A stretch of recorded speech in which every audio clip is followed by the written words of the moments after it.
Biarlah pujian ini mengingatkan kami bahwa salib Kristus adalah kekuatan bagi setiap kami yang percaya, tetapi merupakan kebodohan bagi mereka yang menolak Kristus, yang menuju kepada kebinasaan. Biarlah hikmat Tuhan menyertai kami. Firman-Mu yang sebentar akan kami dengar, akan kami renungkan bersama-sama, boleh membawa kepada setiap kami untuk melihat salib Kristus, hikmat Kristus Kau berikan dalam hidup kami, untuk kami jalani Tuhan di dalam kehidupan kami sehari-hari. Terima kasih Tuhan, pujian penyembahan kami kiranya boleh berkenan di hadapan-Mu. Sebentar lagi kami semua akan diberkati dengan firman Tuhan. Engkau boleh mempersiapkan hati, pikiran, telinga, hidup kami untuk diberkati kebenaran firman-Mu. Tidak ada seorang pun di antara kami yang terlewatkan dari pemberitaan firman-Mu. Roh Kudus menguasai setiap kami, menguasai hamba-Mu. Biarlah kehendak Tuhan saja yang disampaikan. Terima kasih Tuhan.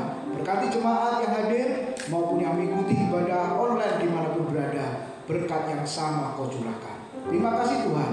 Hanya di dalam nama Tuhan Yesus kami sambut firman Tuhan. Amin. Shalom Bapak Ibu Saudara yang dikasihi oleh Tuhan. Selamat pagi. Ya, bersyukur hari ini kita boleh kembali ke dalam rumah Tuhan.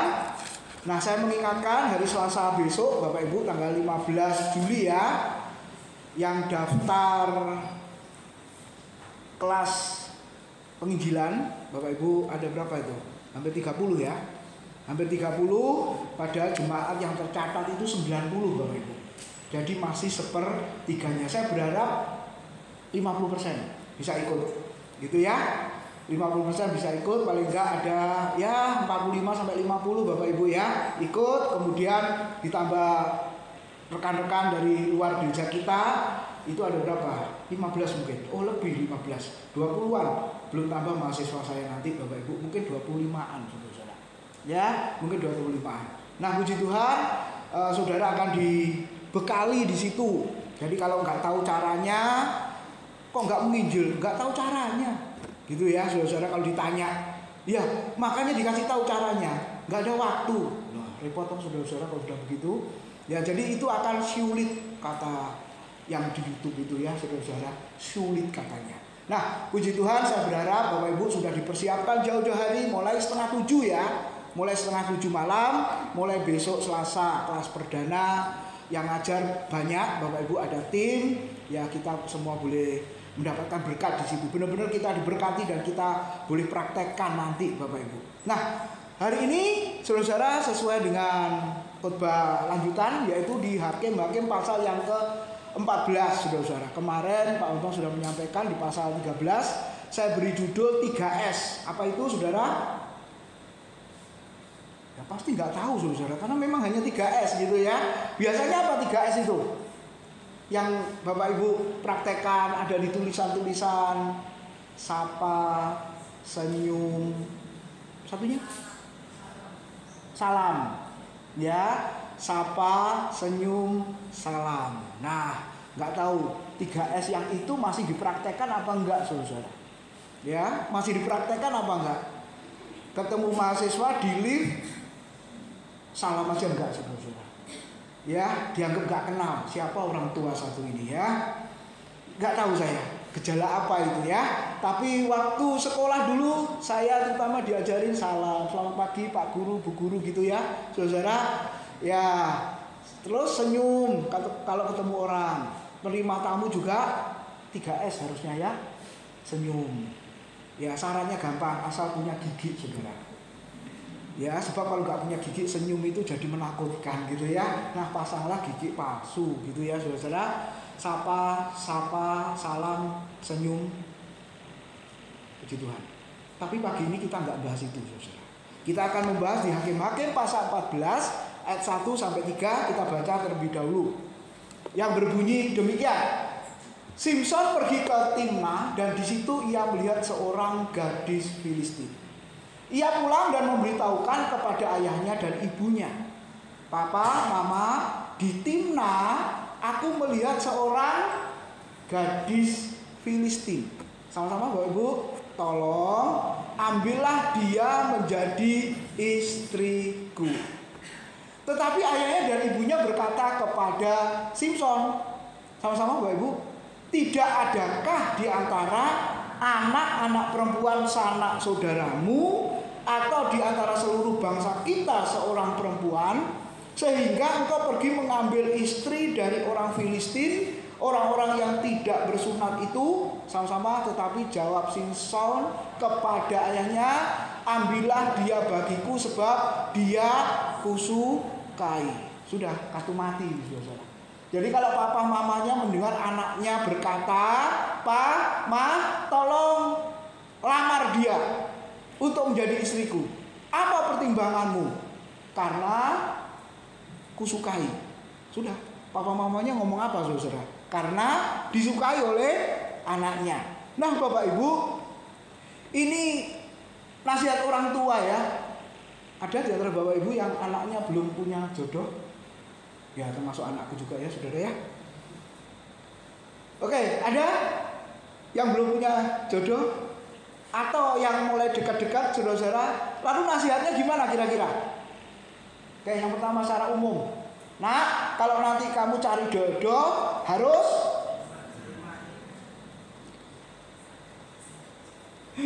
bener, seiman. Ya, saudara. Oh, ada orang yang berkata, seiman itu urusan belakang, Pak. Kalau hanya seiman tapi yang lain-lain enggak ada kriteria kan masalah. Katanya gitu, saudara. Oke, secara umum yang saya dengar, nah ini kan ideal, saudara. Sudah mulai ya. Nah, ideal ini, saudara. Wes, pokoknya harus gitu ya. Sama seperti Simson tadi berkata, ambil dia menjadi istriku. Kenapa? Karena dia kusukai. Loh, tapi keluarganya begini, yang penting kusukai, gitu ya, saudara. Hidupnya, keluarganya, orang tuanya begini, yang penting kusukai. Udah, saudara, papa mamanya nggak bisa buat apa-apa. Oke, yang pertama biasanya, iya, ini ada di kriteria Bapak Ibu nggak? Loh, ya kan, saudara? Ada nomor satu, kaya, mapan, punya rumah. Loh, kalau nggak punya rumah nanti kan merepotkan. Merepotkannya apa? Pergi ke pondok mertua indah. Nah, kan repot, saudara-saudara. Ya ini contoh, tidak ada di sini, di luaran sana loh, Bapak Ibu. Secara umum tuh begitu ya. Punya kerjaan, ya toh, saudara-saudara. Nanti kalau enggak, istri, anak-anak, keluarga mau bagaimana? Nah, ini idealnya begitu. Yang kedua, nah ini yang dicari. Anak tunggal, kaya, papa mamanya sakit-sakitan, mau mati, nah nanti dapat warisan. Loh, kok bahaya? Tapi ada yang begitu loh. Tapi masalahnya cari anak tunggal itu gimana ceritanya? Masa langsung ditodong ditanya, kamu anak tunggal ya? Iya. Papa mamamu sakit-sakitan ya? Masa begitu, saudara? Kamu orang kaya ya? Punya pabrik ya? Rumahmu besar ya? Masa begitu, saudara ya? Ya caranya, mata kan ada di mana-mana, telinga kan ada di mana-mana. Tolong cari tahu dia itu. Nah, Bapak Ibu, ini ideal nggak? Lalu, nah pinter. Saya kan S3, ya harus dapat S3 dong. Loh, ada dosenku, Bapak Ibu. Suami istri, waduh, doktor semua, saudara. Gitu ya, pinter. Ya sekarang kalau nggak pinter gimana? Nggak nyambung nanti ngomong, konslet melulu. Betul nggak? Ini saya kenalan pacarannya konslet. Apalagi kalau sudah menikah, nggak nyambung katanya. Jadi harus podo pintere atau podo bodohe, Pak. Malah nggak nyambung nanti, saudara-saudara. Ya, emas nggak karu-karuan. Oke, sehat-sehat, betul? Lah kalau sakit-sakitan, Pak, aduh, mosok pacaran itu di rumah sakit, nunggu di rumah sakit, masalah, saudara-saudara. Betul nggak? Nah tadi ini yang penting, tampan, cakep, seperti Simson tadi berkata, ambillah gadis perempuan Filistin itu. Kenapa? Karena kusukai. Saya ingat yang omongannya Pak Bambang ini. Karena nanti menikah, suami istri itu seumur hidup, ya. Di ruang tamu ketemu, terus gimana lagi ketemu? Di dapur ketemu, di ruang makan ketemu, di tempat cucian ya ketemu. di halaman ya ketemu, pergi ya ketemu. Jadi lebih baik pilihlah yang cakep, yang tampan. Sebab kalau elek ketemu melulu, bosen. Pak Ariana ngomong bosen saudara-saudara gitu ya. Memangnya ketemu yang cakep, punya yang cantik, bosen nggak? Nah, bosen juga kan saudara-saudara.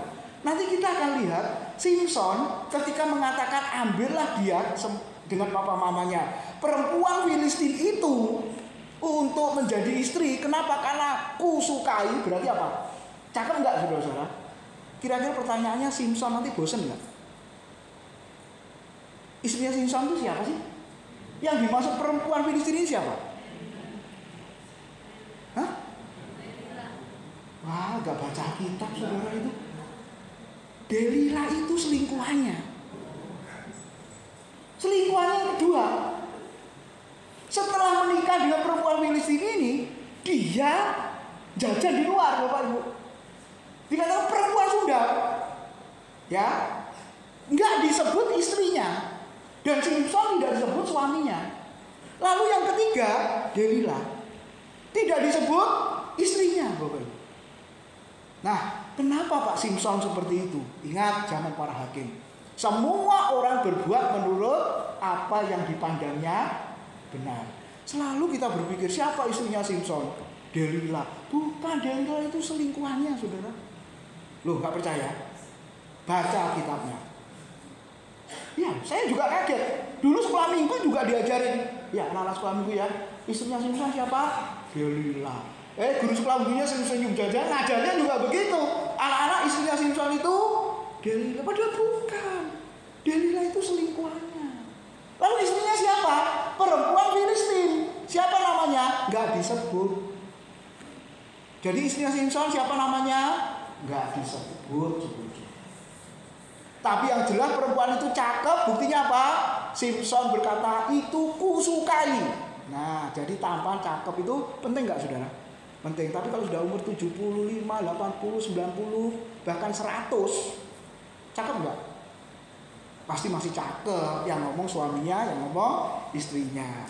Tapi kita berkata, waduh wis tuwek. Iya kita soalnya. Nah itu Bapak Ibu, pasangan yang ideal. Oke, kenapa kok tidak ini duluan? Ya, di Alkitab mana yang duluan? Seiman apa sepadan? Loh, tadi kan jawabnya seiman loh. Mana yang duluan? Seiman apa sepadan? Sepadan ya. Nanti kita lihat apa artinya sepadan. Lalu memang seiman dan 3S. S pertama sepadan, S kedua seiman, S yang ketiga sesuka hati. Apa yang ketiga? Mungkin Bapak Ibu baru dengar ya. Seamin. Gak pernah dengar toh? Saudara, yang ada seiman, yang ada sepadan. Tapi yang ketiga Bapak Ibu, seamin. Oke, apa itu? Tunggu Bapak Ibu. Oke, kita melihat saudara, kenapa? Ya ini nasihat orang tua Simson itu bagus sekali karena dia orang Israel. Saudara, dia hanya mengatakan apa? Bukan masalah ya sudah kamu cari yang cantik gitu ya, yang tampan atau yang kaya atau apa, enggak Bapak Ibu. Tapi dia hanya mengatakan seperti ini loh orang tuanya.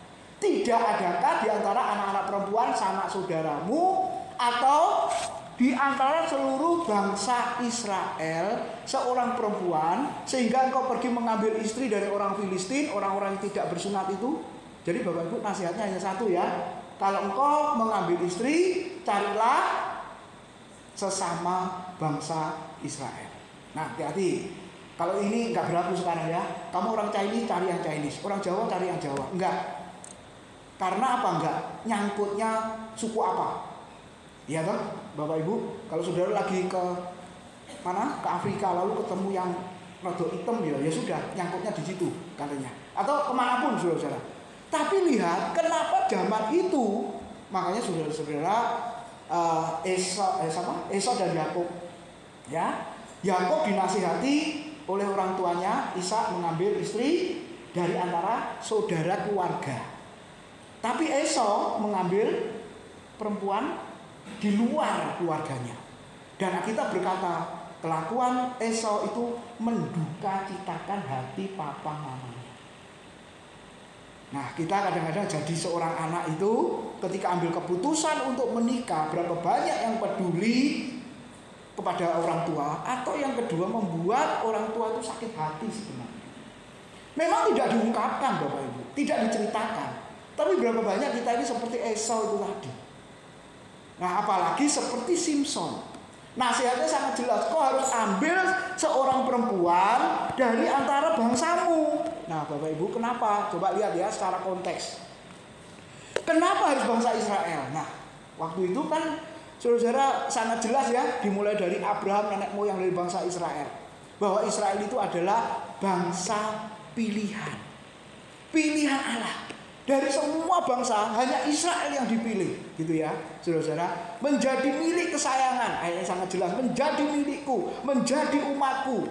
Nah, jadi orang tua Simpson mau berkata, kalau kamu cari istri sesama Israel, itu kita sesama bangsa pilihan Tuhan. Nah, itu konteksnya, Bapak Ibu.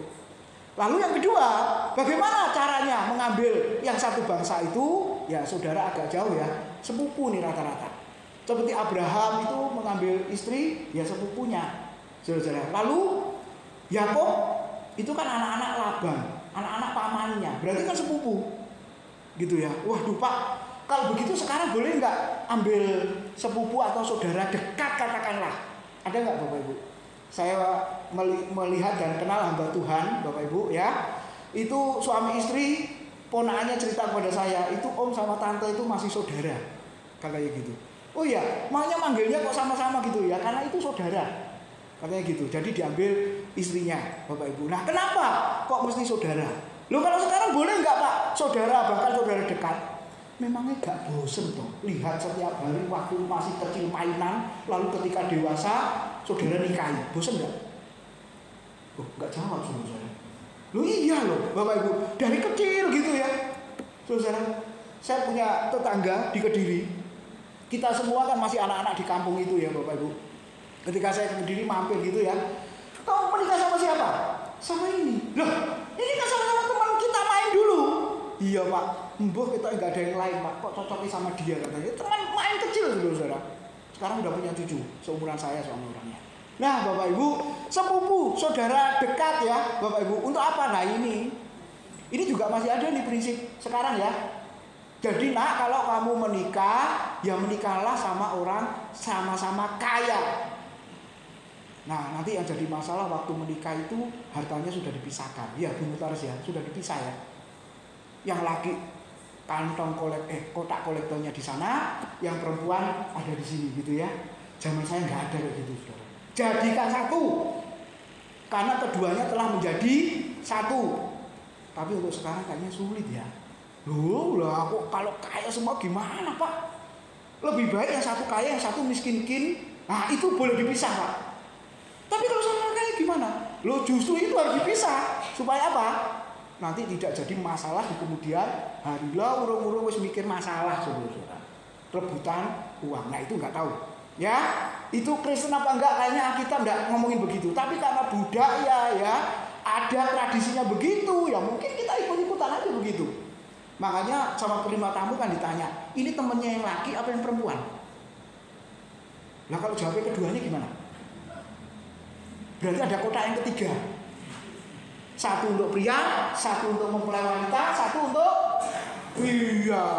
Terus yang ini untuk siapa nanti? Calon morotua.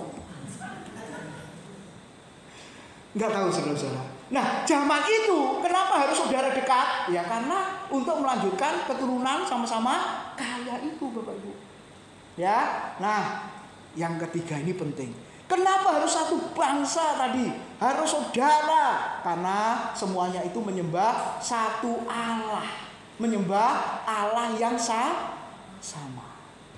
Makanya Simpson tadi berkata, orang tua Simpson memberi nasihat, kamu harus ambil perempuan dari bangsa kita yang adalah bangsa pilihan, lalu kita bisa melanjutkan keturunan kalau sama-sama kaya supaya nggak terputus, karena Tuhan itu sangat membenci dengan kawin campur.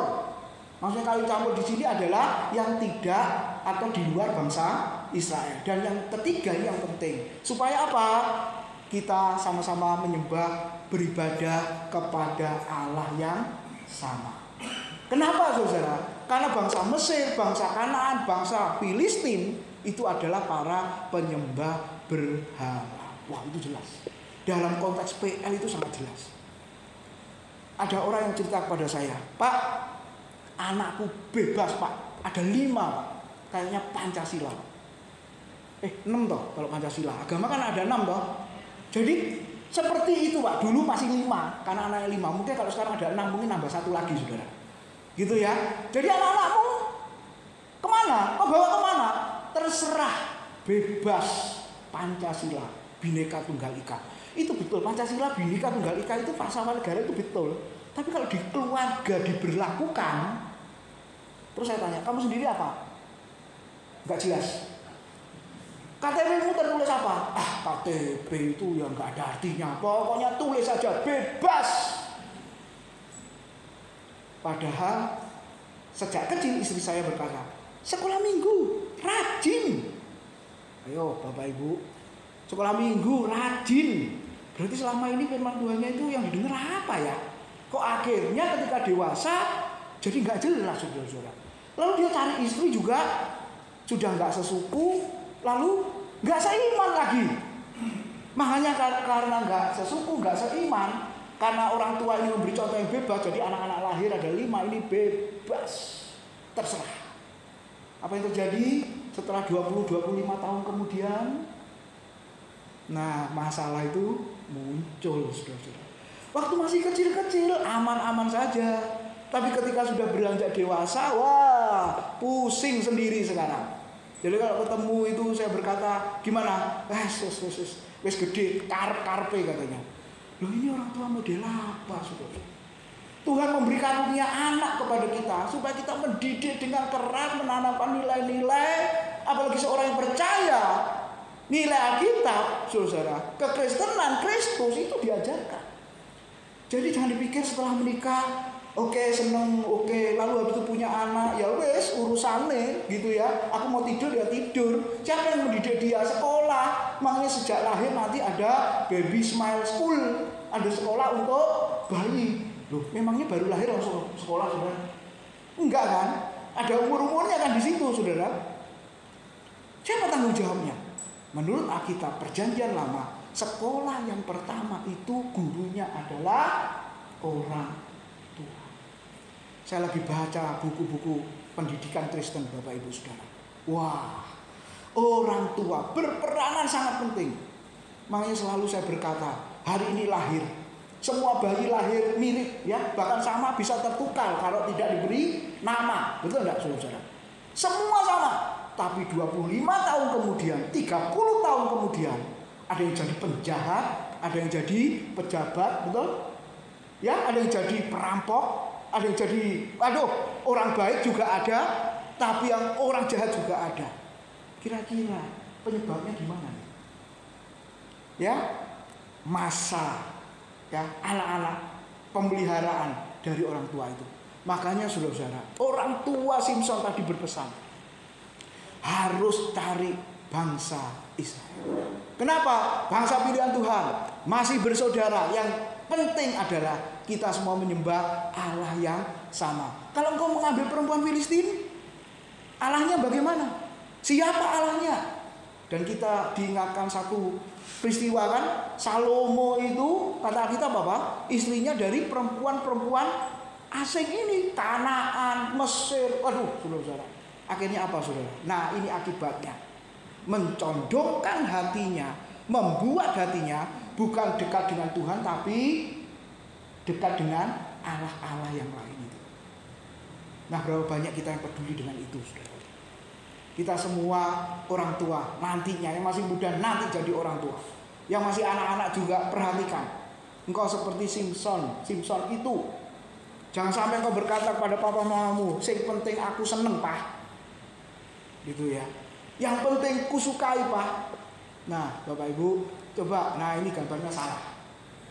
Ini gambar untuk bulan depan dan yang khotbah pas saya, Bapak Ibu. Makanya saya beritahu dulu, loh Pak Tim, istrinya Simson di situ ya. Istrinya Simson Delila. Ini gambarnya salah, saudara. Ini gambarnya salah ya. Tapi respon Simson gimana? Tetapi jawab Simson kepada ayahnya, ambillah dia bagiku sebab dia kusukai. Ini versi yang lain ya. Terjemahan literal dikatakan apa? Ambillah dia bagiku, perempuan Filistin itu, karena ia sangat menyenangkan mataku. Karena matanya belum katarak ya Bapak Ibu ya. Masih muda loh, matanya belum katarak. Jadi dia tahu mana yang cantik, mana yang jelek, saudara-saudara. Kalau sudah katarak ya kabeh ireng. Gitu ya, saudara. Karena ia menyenangkan mataku. Nah, bukankah ini kriteria anak muda sekarang? Mari Bapak Ibu kita merenungkan bagian ini. Kenapa orang tua Simson tadi berkata, kamu harus mencari? Bukankah di Israel sangat banyak? Kenapa kamu mesti cari istri di luar Israel? Nah, 3S yang pertama, sepadan. Mari kita baca sepadan ya. Kejadian 2 ayat yang ke-18 sampai dengan ayat yang ke-20. Yang berbunyi demikian. Tuhan Allah berfirman, tidak baik kalau manusia itu seorang diri saja. Aku akan menjadikan baginya penolong yang sepadan dengan dia. Lalu Tuhan Allah membentuk dari tanah segala binatang liar dan segala burung di udara. Semuanya dibawa kepada manusia itu untuk melihat bagaimana ia menamainya. Sama seperti nama yang diberikan manusia itu kepada setiap makhluk hidup, begitulah namanya. 20. Manusia itu memberi nama kepada segala ternak, kepada burung di udara, dan kepada segala binatang liar, tetapi baginya tidak didapati penolong yang sepadan dengan dia. 2 kali ya, diulang. Penolong yang sepadan. Kira-kira menurut Bapak Ibu sepadan itu apa ya? Berulang lagi ya, waktu ibadah pernikahan, pemberkatan nikah, kita juga dengar nih kata sepadan ini selalu ya diulang gitu ya. Menurut saudara sepadan itu apa? Ya seiman gitu ya. Nanti dulu, seiman itu beda lagi saudara. Sepadan itu apa? Pak Widodo sama Bu Dorka sepadan ya? Oh, jangan ngomong gak sepadan gitu ya saudara-saudara. Waduh. Kita yang sudah menikah jangan sampai berkata, pasanganku ini Pak bukan kehendak Tuhan. Loh, anaknya selingkuh loh. Iya, tapi bukan kehendak Tuhan. Wih, bayangkan kalau kehendak Tuhan, anaknya kesebelasan saudara. Jadi apa itu sepadan ya kira-kira? Apa sepadan? Bingung ya? Hadi sama Meta sepadan? Jangan ngomong ya, gak sepadan ya saudara. Bisa perang nanti pulang dari sini. Ayo Bapak Ibu kita lihat ya. Jadi yang dimaksud sepadan, coba lihat konteksnya ayat-ayat yang kita baca tadi loh. Adam kan diberi tugas apa tadi? Memberi nama semua makhluk hidup, semua binatang, betul? Tapi habis itu dilihat kok tidak menemukan penolong yang sepadan. Ya sudah dibahas oleh Pak Bambang ya. Jodoh itu di tangan Tuhan apa di tanganmu? Di tangan siapa saudara? Gitu ya, wah itu pasti perkumpulan sekali ya saudara. Nah Bapak Ibu, sepadan itu yang pertama, pria dan wanita adalah sama-sama manusia. Amin. Pria dan wanita sama-sama manusia. Kenapa? Karena ada melihat makhluk hidup tadi yang nggak sepadan dengan dia. Berarti mereka semua bukan manusia. Nah, arti sepadan yang pertama adalah pria dan wanita adalah sama-sama manusia. Yang kedua, jadi saudara kalau menikah harus sama-sama manusia, tidak boleh sama kuntil anak. Yang kedua, pria adalah pria dan wanita adalah wanita. Tambah lagi tulen ya. Ini penting saudara. Sebab kadang-kadang kita salah kan. Loh, itu sepertinya pria, tapi kok gayanya ngomongnya wanita. Yang ini kelihatan wanita, tapi kok, makanya nggak tahu di YouTube atau short video itu beneran apa enggak ya. Ternyata setelah selesai acara pernikahan, gimana saudara? Loh kok ternyata sama-sama pria. Aduh saudara, ini kan masalah gitu ya saudara. Seolah-olah dia wanita loh tadi, tapi kok ternyata pria loh. Make up itu kan menipu dong saudara. Oke, yang ketiga, Ini penting, saudara. Pria bukan wanita, wanita bukan pria. Yang keempat, pria berbeda dengan wanita. Itu sepadan. Coba saudara cek pasangan masing-masing. Sesuai kriteria ini enggak? Kalau enggak kriteria ini berarti saudara enggak sepadan. Sama ya kriterianya ya Bapak Ibu ya. Sesuai ya. Saya pria menikah sama wanita. Saya dengan istri berbeda. Karena saya pria, dia wanita. Saya bukan wanita, dia bukan pria. Nah itu mesti jelas. Ya saudara, jelas. Oke. Terus kalau begitu, nah ini karena dosa, ada usaha apa? Mencampur adukan atau membaurkan pria dan wanita, dan itu merupakan kekejian, kejahatan bagi Tuhan. Mungkin di negara yang lain ya sudah campur aduk kayak begitu saudara. Ya, viral juga pernikahan sejenis gitu ya. Saudara, laki dengan laki, perempuan dengan perempuan. Nah, ini kan penyelewengan dan ini kekejian bagi Tuhan. Digambarkan seperti apa? Ulangan 22 ayat 5 sama-sama. Seorang perempuan janganlah memakai pakaian laki-laki, dan seorang laki-laki janganlah mengenakan pakaian perempuan, sebab setiap orang yang melakukan hal ini adalah kekejian bagi Tuhan Allahmu. Ayo dicek, saudara pakaiannya laki apa perempuan? Mateng kok. Yang singer yang dipangkul tadi itu, aduh mateng kok. Kekejian gak bagi Tuhan? Gimana Bapak Ibu untuk melihat ayat ini? Ya mesti ikut sekolah minggu Bapak Ibu. Ini penjelasannya panjang. Kalau saudara lihat secara literal begitu, masalahnya PL itu untuk siapa? Orang Israel apa kita? Ini kan omongannya Musa kepada siapa? Bangsa Israel. Nah saudara, ini bangsa Israel apa bukan? Loh kok bingung saudara? Ya bukan. Kalau saudara Israel pergi pulang ke sana biar perang ke sana. Maksudnya apa Bapak Ibu? Ya ini hati-hati kalau nggak belajar Alkitab dengan baik. Wah ini, waduh, kita semua berdosa ya. Saya nggak pernah pakai baju perempuan saudara. Kayaknya dulu Pak Bambang pernah itu. Waktu 17 Agustus main bola. Pakai daster, iya kan? Pakai daster saudara. Yang lain juga pakai daster. Siapa sih grupnya yang lain itu? Denny. Yo Denny juga. Wah, bukan itu loh Bapak Ibu ya. Bukan. Yang dimaksud apa di situ saudara-saudara? Bukan soal pakaian secara jasmani yang kita pakai, ini bukan. Kalau sepeda motor saudara digonceng atau naik motor saudara yang di depan pakai daster, apa yang terjadi? Miber kabeh saudara kayak Superman. Iya kan? Apalagi yang dibonceng pakai motor yang manual, pakai rantai sama gear, bisa terlilit gear rantainya enggak? Bisa masalah, kecelakaan saudara.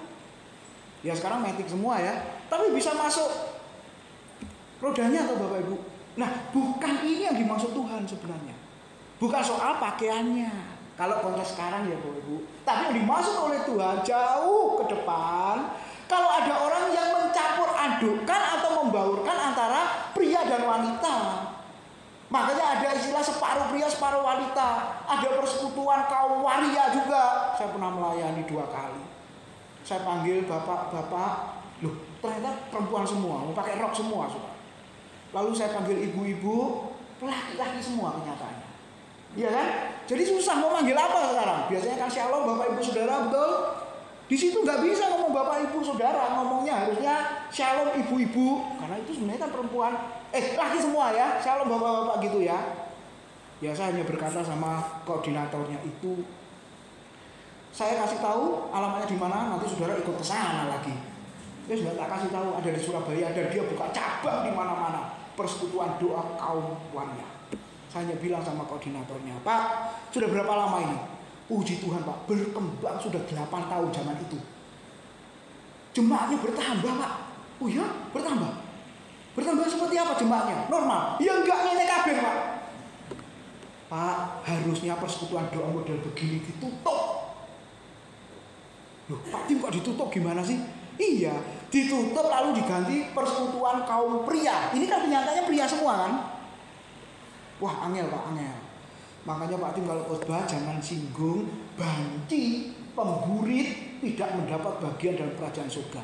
Nanti Pak Tim tidak mendapat bagian di rumah. Pak Tim bisa dibunuh nanti. Ngeri sekali saudara. Jadi dua ayat itu harus dihindari. Begitu saudara. Wah, saya nggak peduli, saya khotbah aja. Nggak diundang lagi sampai sekarang. Untung hanya nggak diundang. Bisa jadi saya nggak ketemu saudara ya kalau mereka nekat. Nah, Bapak Ibu, konteks masa kini mungkin orang membaurkan. Bahkan Bapak Ibu, gambarannya apa analoginya? Tanah itu tidak boleh ditaburi dengan dua benih. Kalau membajak orang Israel, satu lembu, satu binatang lain, nggak boleh. Loh, sampai analoginya begitu loh saudara. Jadi ini sangat penting sekali. Iya, sangat penting. Jadi sepadan itu apa? Nah ini penolong yang sepadan. Kata Ibrani Asa artinya tidak berarti istri memiliki status lebih tinggi dari suami. Kalau soal ordo memang iya. Tapi mentang-mentang istri itu penolong, nah berarti penolong itu kan lebih kuat dibanding yang ditolong. Betul nggak? Begitu ya. Penolong sepadan berarti aku lebih kuat, lebih hebat dari kamu sang suami, sehingga suaminya merasa ditolong terus. Nah bukan itu sebenarnya. Ya, bukan itu. Jadi tidak berarti istri memiliki status lebih tinggi dari suami. Jadi istilah penolong itu apa artinya? Mendukung, mensupport. Dalam hal apa? Konteks kitab Kejadian sangat jelas ya. Hawa mendukung tugas Adam sebagai kepala keluarga di dalam mengusahakan dan memelihara Taman Eden. Itu konteks penolong. Gaji suami nggak cukup, istri jadi penolong bekerja. Supaya apa? Keuangan keluarga cukup. Apalagi anaknya banyak, nanti ke depan bayar sekolah mahal. Itu loh Bapak Ibu. Ya, belum rumah masih cicilan. Wah, masih banyak Bapak Ibu. Itu maksud penolong. Dan itu yang dijelaskan oleh Alkitab. Nah, mendukung bukan berarti memerintah, tetapi memberi kontribusi dan tetap menghormati kepemimpinan sang suami. Nanti Pak Bambang waktu bahas Amsal 31. Istri tunduk sama suami. Walaupun lebih pintar, lebih kaya, ya, lebih cekatan, lebih apa, harus tetap tunduk. Kenapa kok aku harus tunduk? Karena kamu istri posisinya, gitu ya. Loh, kamu kan nggak bisa kalau begini. Kamu harus tetap tunduk karena kamu istri. Soal ordo, status. Nah, lalu laki-laki harus menghormati istrinya, betul ya? Menyinarkan, loh, bahkan dikatakan apa? Laki-laki, suami-suami menyinarkan kemuliaan Allah. Tapi istri perempuan menyinarkan kemuliaan suaminya. Ini loh Bapak Ibu, keluarga yang ideal di mata Tuhan itu sebenarnya begitu. Ya kalau ada hal yang terbalik, gak sesuai, ya harusnya ada nanti yang ketiga, Bapak Ibu Saudara. Ya, kenapa? Karena pernikahan yang pertama kali diciptakan oleh Tuhan, lembaga yang pertama kali diciptakan itu bukan gereja, tapi pernikahan rumah tangga. Nanti ada Pak Iman sama Ibu Nyoman akan bahas itu Bapak Ibu ya di akhir bulan Agustus sama Oktober kalau nggak salah. Nanti bahas itu Bapak Ibu Saudara. Kenapa? Karena itu patron model dari Kristus mempelai pria surga dan gereja jemaat adalah mempelai wanitanya. Nah sekarang sepadan.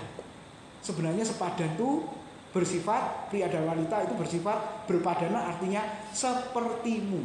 Nah seringkali kita salah. Sepadan itu bukan berarti kesetaraan atau kesamaan. Nah kadang-kadang orang berpikir cari pasangan sepadan harus apa? Kalau aku pinter, dia ya pinter, betul? Kalau aku kaya, dia ya kaya. Apalagi saudara? Kira-kira kalau setara, memang kenyataannya ada ya yang menikah sama setara ya. Wah itu sama-sama big boss Pak. Oke, ada Bapak Ibu. Ya. Terus sama kesamaan. Sepadan itu artinya kesamaan. Kalau saudara cari yang sama, pria cari yang sama kepada wanita, ketemu nggak? Nggak ketemu. Jadi kalau engkau berpikir sepadan itu kesamaan, harusnya pria harus dapat pria karena sama. Wanita dapat wanita karena sama, betul enggak? Nah, jadi kalau begitu sepadan bukan kesamaan ya, bukan. Dan bukan kesetaraan ya, bukan. Tapi apa, saudara? Kata padanan, nah ini kata Ibraninya kenegedo, dari kata neget yang berarti suitable for him, cocok atau berpadanan baginya. Ada memberi nama makhluk hidup, mengenal, meneliti, perlu waktu. Nah, ini bagi orang yang pacaran untuk menikah, nah seperti Adam ini. Engkau meneliti, mengenal lebih dalam gitu ya. Ini perlu waktu, nggak mungkin langsung ya, saudara-saudara, karena perlu waktu seperti Adam memberi nama itu. Calon suami mencari calon istri, mengenal, perlu waktu untuk mengambil keputusan untuk menikah. Benar Bapak Ibu? Oh, kalau zaman dulu enggak Pak, karena dijodohkan oleh orang tua, itu lain ceritanya. Dan orang tuanya itu kan belum di dalam Tuhan, jadi maklum. Tapi kalau sudah di dalam Tuhan enggak mungkin. Harus sama dia ya, harus pokoknya. Loh enggak. Ya sudah, kalau harus mama aja yang kawin sama dia. Oh, itu anak sekarang begitu ya. Nah, artinya apa? Neget secara umum berarti di depan. Secara khusus bila diberi awalan ki berarti saling berhadapan dan berlawanan. Posisi yang dihadapan, posisi yang melengkapi. Jadi sepadan itu artinya adalah Bapak Ibu saling melengkapi, menutupi kekurangan pasangan. Jadi bukan setara, bukan sama. Sederhananya adalah mur sama baut. Cocok enggak? Sepeda motor, rantai sama gear. Cocok? Tunggu oleh tutup. Nah itu bahasa Jawanya. Klop. Itu artinya sepadan. Coba renungkan suami, renungkan istri. Sepadan ya. Apalagi Pak Lukas yang usianya pernikahan sudah 50 tahun. Sepadan ya Bu ya. Klop ya. Kalau saya dengar ceritanya, Pak Lukas ini gak open surat-surat, berkas-berkas pokoknya gledek gitu. Nanti ketika cari, ini mana nih? PBB, mana. Lah, tapi Bu Lukas itu simpen filenya. Nah ini contoh yang baik ya Pak Lukas ya. Makanya saya kasih contoh di sini supaya jemaat yang lain begitu nyontoh Pak Lukas semua. Ya enggak, nyontoh Bu Lukas. Nanti berantakan semua, nyari bingung Bapak Ibu. Nah, harus rapi di file supaya kalau cari nggak bingung di mana nih tempatnya. Apalagi kalau rumahnya besar banyak barang, waduh bingung pasti saudara. Kalau rumahnya kecil kayak rumah saya enak, ini di mana tempatnya? Situ, di mana? Ini. Coba kalau besar. Nah Bapak Ibu, sepadan itu. Nah ini loh, amin, setuju? Kalau suaminya diam, ternyata puji Tuhan sepadannya dapat istri. Waduh, kita ngomong satu kata dia sudah 1000 sekian kata. Demikian juga sebaliknya, suami cerewet, istrinya tambah cerewet. Waduh, saudara-saudara. Diam. Itu sepadan. Aduh Pak, cari sing ngono lah angel Pak. Ya memang seperti ada memberi nama satu-satu itu loh. Bapak Ibu. Yang kedua Pak, suami sabar, istri gerusa-gerusu, gak sabaran. Dapat begitu nggak? Ya berbahagia yang dapat begitu. Waduh Pak, sekarang nggak dapat model gitu ya Pak. Anak wis 3 Pak. Berarti ini bukan kehendak Tuhan. Stop ngomong begitu ya. Itu kehendak Tuhan. Gerak. Lalu yang ketiga Pak. Nah ini suami pelupa, istri demikian juga sebaliknya. Oke, yang kedua. Ini sudah singkat ini. Seiman. Ya anggaplah hari ini konseling pernikahan ya Bapak Ibu ya. Walaupun saya bukan pakarnya, tapi secara teologi saya belajar harus begitu. 2 Korintus 6:14 sampai 16 Bapak Ibu. Sama-sama. Janganlah kamu merupakan pasangan yang tidak seimbang dengan orang-orang yang tidak percaya. Oh ini jelas. Janganlah. Sebab persamaan apakah terdapat antara kebenaran dan kedurhakaan? Atau bagaimanakah terang dapat bersatu dengan gelap? Persamaan apa yang terdapat antara Kristus dan Belial? Apakah bagian bersama orang yang percaya dengan orang yang tidak percaya? Apakah hubungan bait Allah dengan berhala? Karena kita adalah bait dari Allah yang hidup menurut firman Allah ini. Aku akan diam bersama-sama dengan mereka dan hidup di tengah-tengah mereka. Dan aku akan menjadi Allah mereka dan mereka akan menjadi umatku. Bapak Ibu perhatikan. Kalau kita tidak seiman, lalu ditanya persamaannya ada enggak? Makanya Paulus berkata kepada jemaat Korintus, adakah persamaan orang percaya dengan orang yang tidak percaya? Ada enggak persamaannya, Bapak? Oh, sama-sama makan nasi, Pak. Bukan itu, Bapak. Tapi ini hubungannya dengan Tuhan, hubungannya dengan ibadah, hubungannya dengan fokus iman. Orang percaya dengan orang yang tidak percaya. Ada enggak persamaannya? Langit dan bumi, Bapak. Ada jurang. Makanya bayangkan kalau model begini menikah, apa yang terjadi? Lo buktinya itu baik-baik saja, Pak. Engkau kan nggak tahu di dalamnya kayak apa, Saudara. Ya dia tampil harus berusaha baik karena dia artis, katakanlah. Tapi di dalamnya kita nggak tahu. Ya, Saudara. Lalu apa lagi? Kebenaran dengan kedurhakaan. Loh, Bapak Ibu, ada persamaannya enggak? Enggak. Kebenaran tetap kebenaran, kedurhakaan tetap kedurhakaan. Terang dengan gelap bisa disatukan?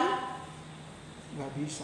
Persamaannya apa? Nggak ada. Dia terang, ini gelap. Apalagi ditambah Kristus dengan Belial. Belial itu apa? Si jahat. Belial itu iblis, kuasa jahat. Jadi ada persamaannya enggak Kristus dengan si jahat? Nggak ada, Bapak Ibu. Lalu baik Allah dengan berhala, ada persamaannya? Enggak. Makanya firman Tuhan berkata, keluarlah kamu dari antara mereka. Bapak Ibu. Jadi ternyata jemaat Korintus ada yang seperti ini. Bahkan di dalam 1 Korintus pasal 6, mereka mencari keadilan pada orang yang tidak beriman. Wah, mengerikan enggak, saudara-saudara? Gereja mengundang pembicara yang tidak seiman untuk berkhotbah, untuk mengajar. Ngeri enggak? Ada yang kayak gitu. Diajarin nopo ini nanti, saudara. Keluar dari mereka, pisahkan dirimu dari mereka. Jangan menjamah apa yang najis, sebab aku akan menerima kamu. Dan yang terpenting, aku akan menjadi bapamu dan kamu akan menjadi anak-anakku, laki-laki dan perempuan. Demikianlah firman Tuhan yang maha kuasa. Jadi Bapak Ibu seiman sudah ya, Dok ya. Halo, yang masih pacaran, aduh, tapi nggak seiman ya Pak. Tapi cakep ya Pak. Kata Pak Bambang itu harus cari yang cakep ya Pak. Iya, tapi kata saya harus seiman, saudara. Kata kita harus seiman, gitu ya. Waduh Pak, wis entek akeh Pak. Loh, ya salah sopon entekan. Ya jangan entekan dulu Bapak Ibu. Loh, engkau Kristen, engkau percaya Yesus loh. Engkau anak Tuhan. Engkau anak terang. Bagaimana nanti bisa bersatu dengan gelap? Gak bisa. Mumpung belum, ambil keputusan sekarang. Amin. Wah, gak amin. Kalau engkau gak amin berarti engkau gak seamin, saudara. Ya, ini penting. Pak Tim ngomong apa? Loh, ngomong firman saya. Engkau mau dengar, oke, gak mau dengar ya sudah. Celakalah, terkutuklah orang yang menghina firman. Loh, jelas ayatnya loh, saudara. Jadi jelas ya, seiman. Dan yang bukan hanya seiman ya, apalagi saudara, jadi jemaat. Nah ini syaratnya menikah apa Pak? Seringkali orang bertanya kepada saya di GBI Graha. Jadi jemaat. Terus bimbingan pranikah berapa lama Pak? 2 tahun. Kok suwi Pak? Di sana aja 2 hari. Ya silahkan pergi ke sana 2 hari itu. Artinya apa? Ya kita tolak, bukan jemaat kok mau minta diberkati, saudara. Enak aja. Bahkan kapan pernikahannya? Minggu depan. Loh, kok enak? Semua serba cepet Pak. Kalau bisa dicepetkan, kenapa dilama-lamain? Loh, ini masalahnya bukan yang cepet diperlama, yang lama bisa dipercepat. Ini pernikahan, nasibmu seumur hidup. Dan nanti ketika engkau punya anak-anak, tanggung jawab yang sangat besar yang Tuhan berikan kepada kita. Dan yang ketiga, yang terakhir, seamin itu artinya, coba cek di AI, memiliki tujuan dan harapan yang sama seperti dalam doa dan niat. Jadi seamin itu sepanjang usia pernikahan kita. Kadang-kadang di dalam perjalanan hidup rumah tangga kita, seamin enggak Bapak Ibu? Istri jalan ke sana, suami ke sana. Itu kalau di mall boleh. Kenapa? Kalau istri itu urusannya sedowo itu kalau dia udah di mall itu ya. Mau beli apa ini? Nggak langsung beli ini Bapak Ibu. Muter sih. Halo suami-suami gitu ya. Memang matanya harus bertobat saudara-saudara. Muter wis kesel iki lho. Saya tahu mumpung di sini kapan lagi ke sini. Selalu gitu jawabnya. Padahal besok ya bisa ke situ, Saudara. Nah, Bapak Ibu sepakat dalam doa. Apalagi kalau sudah punya anak-anak, ya. Terus masa depan, kelanjutan, kuliah, kemana. Nah, itu mesti kita bicarakan baik-baik, Saudara. Ya. Bukan wis akarepmu lah, Nak, mau apa? Enggak, Bapak Ibu. Mesti kita arahkan. Nah, ini loh orang tua. Jadi gampang jadi orang tua. Tadi Pak Wahyu ngomong, aduh Pak, jadi orang Kristen ternyata wangil ya. Saya dulu berpikir orang Kristen itu enak, pokoknya percaya Yesus mati masuk surga. Yang jelas masuk kuburan. Bapak Ibu, jangan berpikir mudah kayak begitu, enggak. Ada tanggung jawab, kita itu seperti Kristus melakukan kehendak Tuhan. Yesus saja menderita, Yesus saja sulit, kok kita enak, itu gimana? Yang enak ya ikut iblis, Bapak Ibu. Nah, ini sepanjang usia nikah kita. Teman-teman saya sudah ada yang punya cucu ya. Lucu kadang. Dulu barengan ya. Lah kalau punya cucu gitu ya. Nah, punya anak menantu cucu. Kan mesti bersama kan, saudara-saudara? Kalau luar kota, luar negeri ya telepon kan, saudara-saudara, bisa. Nah, ini kalau Kristen sama Katolik, ada yang ngomong seiman itu seiman. Itu seiman katanya. Kenapa? Karena ada kesamaan doktrin. Tentang apa? Allah itu tunggal, sama ya Allah itu tunggal. Pengakuan 5 rasuli sama.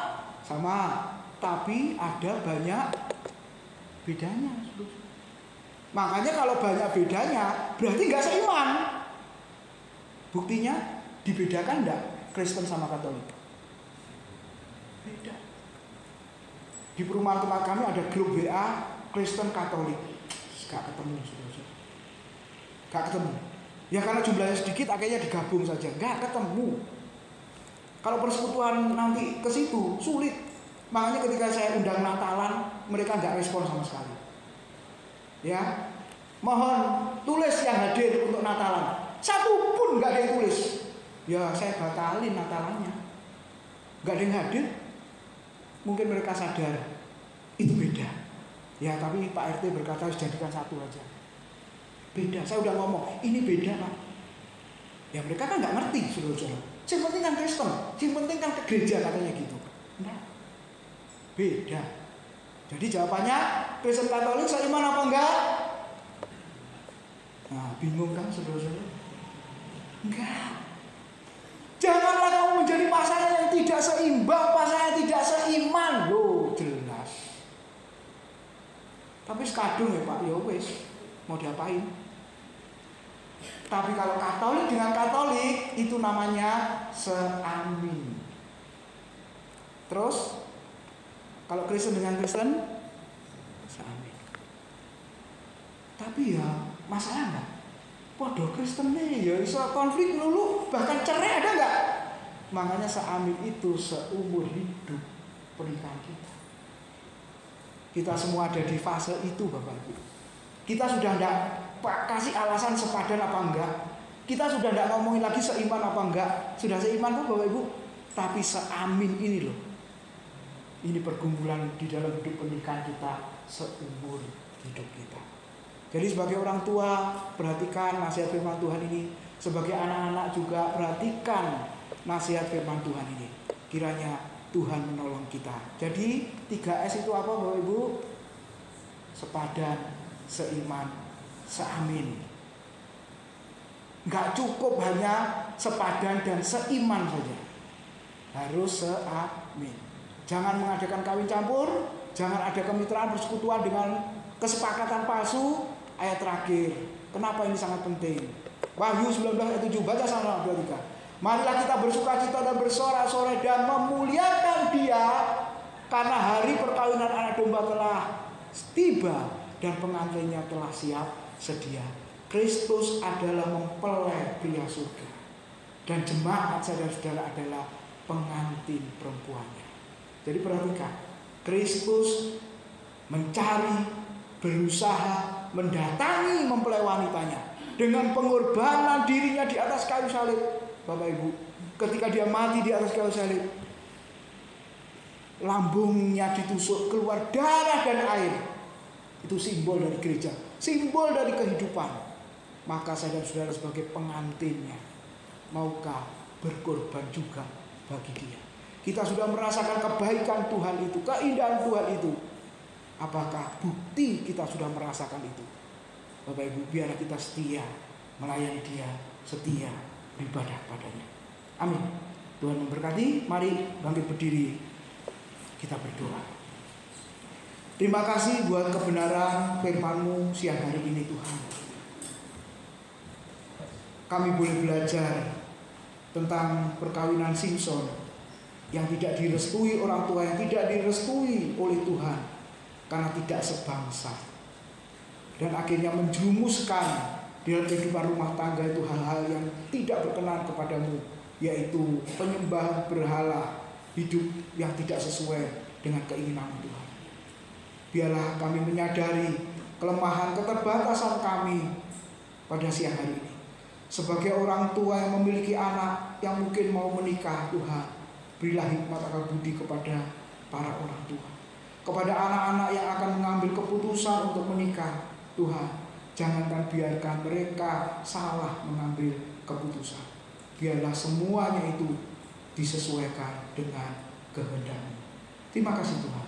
Memberkati seluruh jemaat yang sudah hadir beribadah, yang mengikuti secara online dimanapun berada. Tuhan berkati semua. Terima kasih Tuhan. Dalam nama Tuhan Yesus kami sudah berdoa. Amin.